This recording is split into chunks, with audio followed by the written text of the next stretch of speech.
Our ancestors made sense of reality by telling each other stories of their gods. This is our attempt to bring those tales back to life.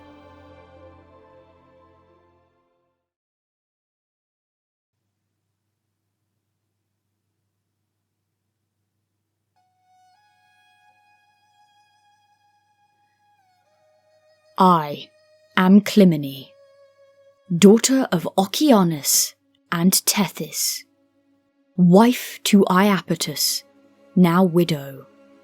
For the war is over. The great victors of the TITANOMACHY now stand on Olympus, while my husband is trapped in Tartarus, and my son Atlas is cursed to uphold the heavens.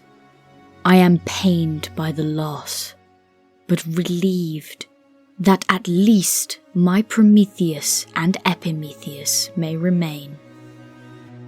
I have been spared, even called a guest, welcomed in Zeus's court at any time. But I beg my leave. The new court insists we all feast together as family, to celebrate the fall of a tyrant, and so I oblige. For I may be a Titanade, but I long to return to my sisters, to the oceanids of my youth, and this is the easiest way. So once the roaring celebrations had concluded, I petitioned the king once more. This time he relented, and with a soft smile and an open invitation to the new palace, I set off to my parents, to my family, to my old home, alongside the multitudes of nymphs leaving Olympus that day. On my journey, I saw them all. For nymph is a word that covers many creatures, as we beings come in all varieties of shapes and sizes. But we are all known throughout the lands for our beauty, in both our human forms and our natural ones. For that which you see in nature, with its thousands of species, is mimicked in us. For we are features upon the earth itself. There are the nymphs of the lands, dryads, hamadryads, epimelades, and orients. The dryads of the trees, groves, and woodlands, they inhabit those lands, tend to the plantation, to the animals, and to protect it from harm. I watched them dance back to their homes, vines and leaves sprouting from their flowing hair, and across the lands they returned to their forests. Hamadryads are among them. Those nymphs are even more eager. I watched as they sighed with relief, as they returned to the thickets and bushes. As a dark-haired one walked to a tree, her human form shifted as she touched the trunk, her pale skin becoming like the bark. She seemed to melt and enter the tree itself, her hair and body transforming to match. The tree itself grew in size. It seemed to stretch and then sway in the wind, becoming like any ordinary tree. The hamadryads have always reminded me of youth, for all of them are so young in truth. These nymphs are linked with a single tree at birth, becoming like a branch that can come and go as it pleases. Always together, if one flourishes, so too does the other, but it has its limitations. For they will never live as long as I. When their tree dies, so too shall they. But they never fret on this fact, simply happy to be breathing in the sunshine, for however long they have. The melodies dance past the trees, past the forests filled with their sisters. They make their way to the plains and settle in the meadows. Filled with long grasses and wildflowers, they tend the green pastures. They help the fruit trees bloom, sweet flowers growing from their own hair. And they are at peace once more. I feel a mixture of emotions looking at my distant sisters, so at peace. I know what happened was the best option for our universe, but as a wife, as a mother, I cannot help but wish things had turned out differently. And the growing pit nagged at me once more. Emotions and thoughts I had pushed down since it happened. I shook my head of these thoughts, holding on to homesickness instead. I walked on. The orients glided by my side. We all walked past the fields of green. And as the scenery shifts, they grow in excitement. As we wander from grassy plains to rocky landscapes, the sisters to the satyroid, they are more at ease amongst the rocks and stone. And from the chasms and caves to the very tops of summits, they all return and rest. For the orients call the mountains their home. They seem sharper and more jagged. Their bodies appear more angular than their softer sisters, but they are just as sweet. I leave them to be the echoes of voices in grottos and from great heights. I journeyed without them now, alone as I took a quiet, scenic path, away from the other hordes of my sisters. I walked the plains in the setting sun.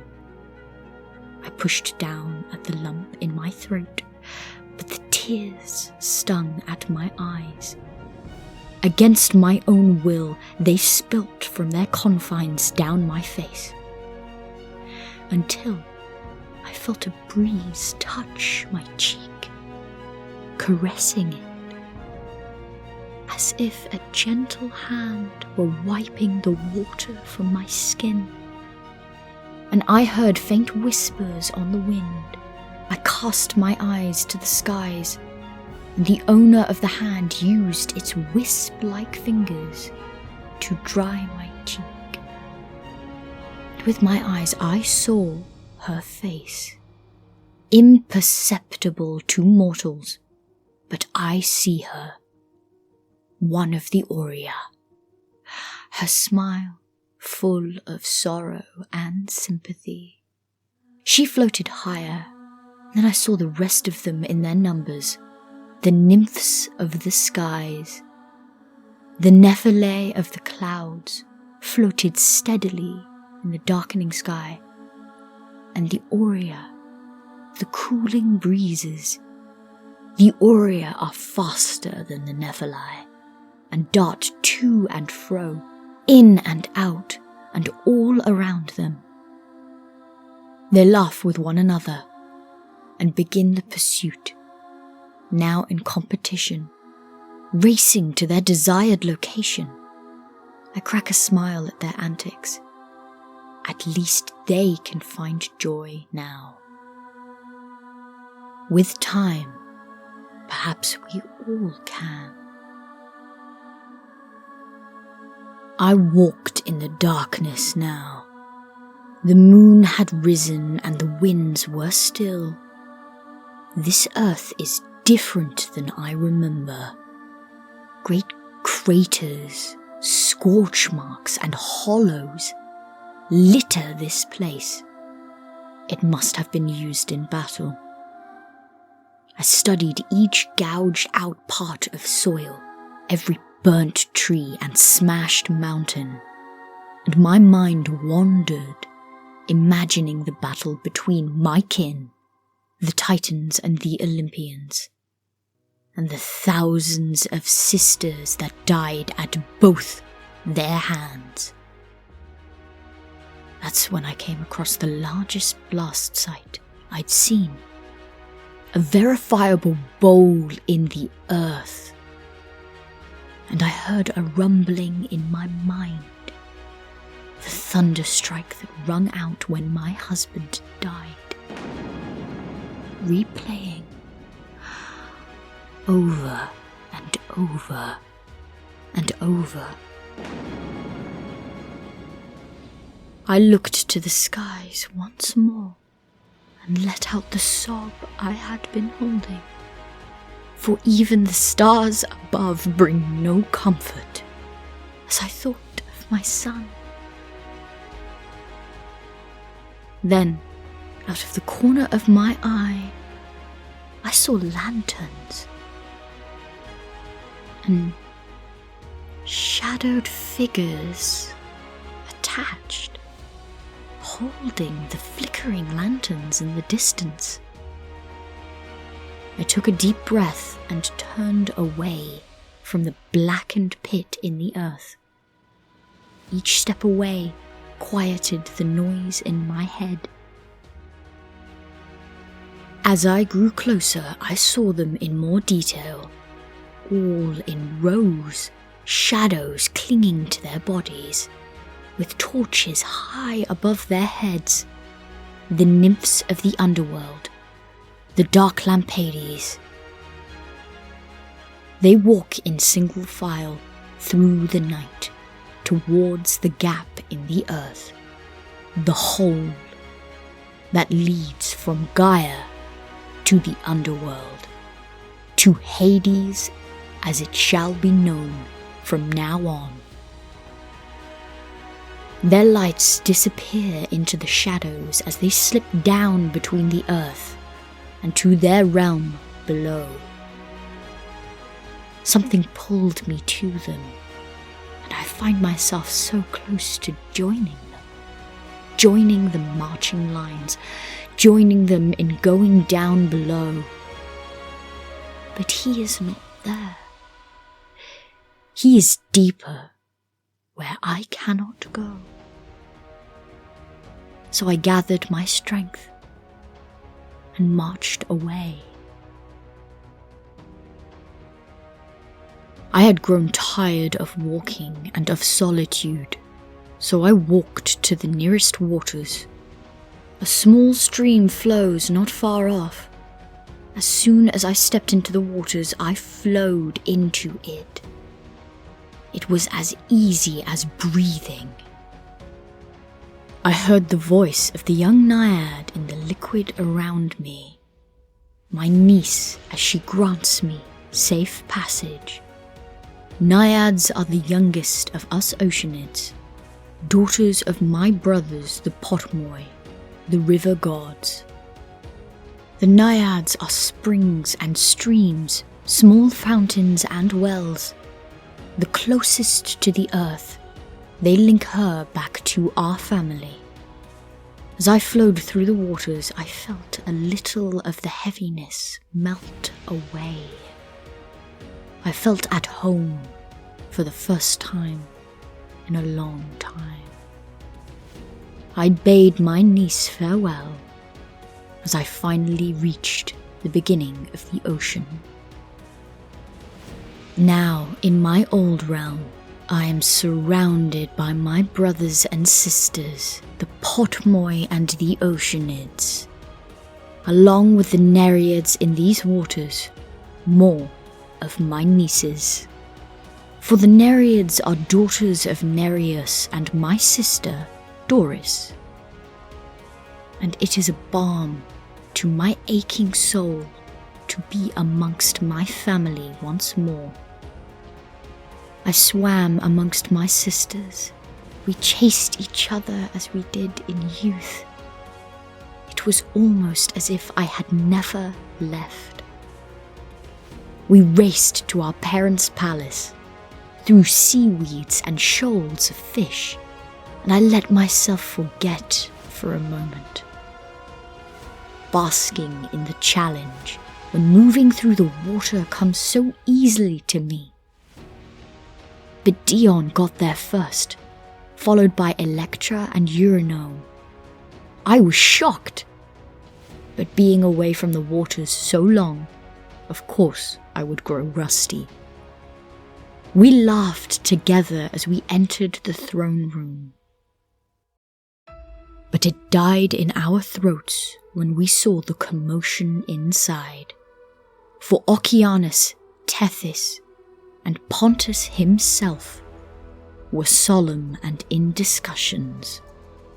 They had all gathered to wonder what was to become of us, we dwellers and rulers of the oceans, with the old king kicked from his mountain top before our eyes.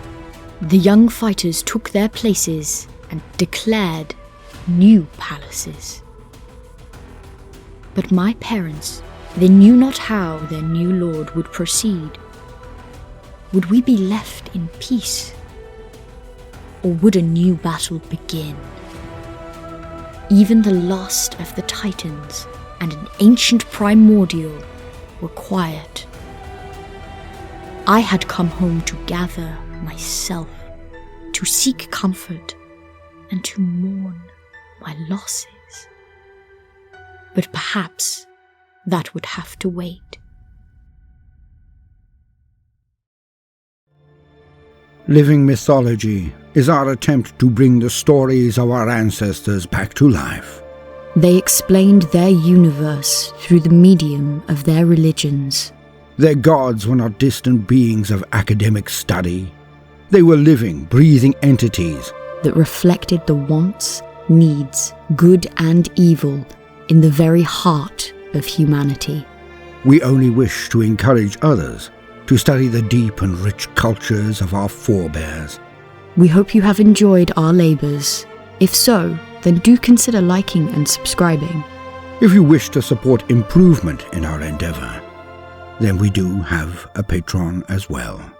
Until next time, be good to all, but most especially yourself.